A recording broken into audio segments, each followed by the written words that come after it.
មានសង្សារមួយនេះនាងសែនខំពីគេแค่ไอ้แค่ម្លេះទេមិនយល់ឡើយ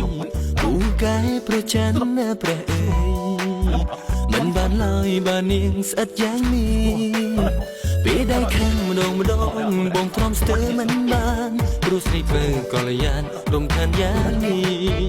ទៅណាមិនប្រាប់នាងនឹងឆែទល់ដំរែងតើឲ្យត្រូវធ្វើយ៉ាងណាអូនប្រាប់ឲ្យបងត្រូវចាំថាមនុស្សដែលសំខាន់នៅក្បែរនេះគ្រប់ពេលទៅណាក៏ភ្នែកញីហាមមិនឲ្យមើលស្រីផ្សេងឡើយអូនខាបារម្ភយ៉ាងនឹងរៀបការតែម្ដងទៅបើសិនអូនឲ្យបងនៅបងខ្លាចបងទ្រាំមិនបានត្រឹមតែជាសង្សារនឹងកល្យាធ្វើអីអត់បានផងបងសូមរៀបការនឹងអូនពេលនេះតែម្ដងតើយល់ព្រមទេស្នេហ៍ស្នងបើសិនបងចង់រៀបការតើចង់នឹងសង្សា